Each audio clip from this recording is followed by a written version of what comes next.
வணக்கம் நண்பர்களே. இன்னும் ஒரு இனிய காலை பொழுதில் தீதும் நன்றும் நிகழ்ச்சியில் உங்களை சந்திப்பதில் மிக்க மகிழ்ச்சி அடைகிறேன்.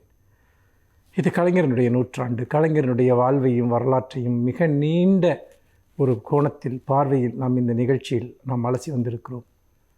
அந்த வகையில் கலைஞரனுடைய வாழ்வு, அவர் செய்த பணிகள், இதை பற்றியெல்லாம் கடந்த ஒரு வருடமாக நாம் பேசி வந்திருக்கிறோம். ஒட்டுமொத்தமாக திரும்பி பார்க்கையில் ஒரு மிகப்பெரிய ஒரு சகாப்தம், ஒரு மிகப்பெரிய ஒரு நூற்றாண்டு நம்மை கடந்து சென்றிருக்கிறது.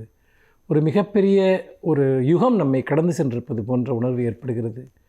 அந்த அளவிற்கு கலைஞர் அவர்கள் ஒரு முழுமையான ஆளுமையாக இருந்தார். அவர் ஒரு எழுத்தாளராக, ஒரு கதாசிரியராக, சிறுகதை எழுத்தாளராக, வசனகர்த்தாவாக, இன்னும் சொல்லப்போனால் ஒரு தமிழ் அறிஞராக அவர் தமிழுக்கு செய்த கொடைகள் அவை இன்றென்றும் நம்முடைய மனதில் நிலைத்து நின்று கொண்டிருக்கின்றன. அதோடு மட்டுமல்லாமல் கலைஞராற்றிய அரசியல் பணிகள், சமூக மறுமலர்ச்சிக்காக அவர் வித்திட்ட எண்ணற்ற திட்டங்கள், அவர் வளர்த்தெடுத்த தமிழ் அடையாளம், இது எல்லாம் இந்த நூற்றாண்டில் நாம் அவரை பற்றி நினைப்பதற்கு ஆயிரம் எண்ணங்களை உருவாக்கி கொண்டிருக்கின்றன.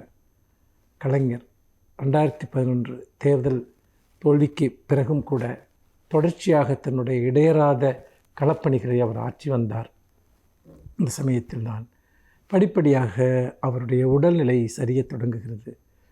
அந்த உடல்நிலை சரிவு என்பது அது கட்சியினரை மட்டுமல்ல, தமிழக மக்களையே பெரிதும் கலக்கமடைய வைத்தது. அதன் தொடர்ச்சியாக தொடர்ந்து அவருக்கு மூச்சுக்குள் செய்யப்பட்ட அறுவை சிகிச்சை, அந்த அறுவை சிகிச்சை என்பதும் அவருடைய செயல்பாட்டில் ஒரு பெரிய தாக்கத்தை ஏற்படுத்தியது. கலைஞர் என்ற மாபெரும் சகாப்தம், அவருடைய குரல் இடையறாது தமிழர்களுடைய காதில் எப்போதும் ஒலித்து கொண்டிருந்தது.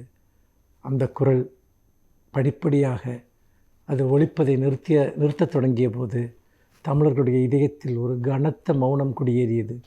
கலைஞர் எப்போது பேசுவார், என் இனிய உடன்பிறப்புகளே என்ற அந்த குரலை நாம் எப்போது கேட்போம் என்கிற அந்த எண்ணம் ஒவ்வொரு தமிழர்களுடைய மனதிலும் இருந்தது. ஏனென்றால் தமிழர்களுடைய உரிமைகள் பறிக்கப்படுகிற போதெல்லாம், தமிழர்களுடைய உரிமைகள் அளிக்கப்படுகிற போதெல்லாம் முதலில் ஒலிக்கக்கூடிய குரலாக அந்த கலைஞருடைய குரல்தான் இருந்திருக்கிறது. கலைஞர் எப்போது பேசுவார் என்பதுதான் அனைவரின் கேள்வியாகவும் இருந்தது. உடல் நலம் குன்றிய தருணத்திலும் கூட அறிக்கைகள் வந்து கொண்டிருந்தன. அந்த சமயத்தில்தான் அந்த இயக்கத்தை முன்னெடுத்து செல்லக்கூடிய மாபெரும் பொறுப்பை இன்றைய மாண்புமிகு முதலமைச்சர் அவர்கள் தன் கையில் எடுத்துக்கொண்டார்.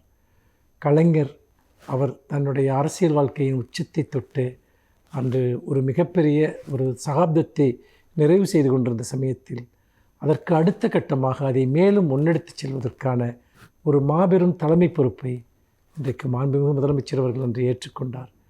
அந்த காலகட்டத்தில் அவர் மேற்கொண்ட அரசியல் செயல்பாடுகள், அவர் எடுத்த முன்னெடுப்புகள், இன்னும் சொல்லப்போனால் நமக்கு நாமே போன்ற பயணங்கள் எல்லாம் கலைஞரனுடைய அரசியலை எவ்வாறு அன்றைக்கு மாண்புமிகு முதலமைச்சர் அவர்கள் அன்றே முன்னெடுத்து சென்றதோடு கலைஞர் ஓய்வெடுக்கிறார், கலைஞர் உடல்நலமற்றிருக்கிறார் என்ற உணர்வே வராதபடிக்கு கழகத்தினுடைய தலைமையை ஏற்று, தமிழக அரசினுடைய முதன்மை பொறுப்பை ஏற்று ஒரு மாபெரும் இயக்கத்தை முன்னெடுத்து செல்கிற பொறுப்பை தலைவர் கலைஞர் அவர்கள் காட்டிய வழியில் மாண்புமிகு முதலமைச்சர் அவர்கள் அன்று எதிர்க்கட்சி தலைவராக இருந்து ஏற்றுக்கொண்டார். அப்படிப்பட்ட தருணத்தில்தான் அனைவருடைய இதயத்தையும் கணக்கு செய்த அந்த நாள் வந்தது. நாம் அதை பற்றி பேசுவோம். மீண்டும் இன்னும் ஒரு புதிய சிந்தனையோடு உங்களை சந்திக்கிறேன்.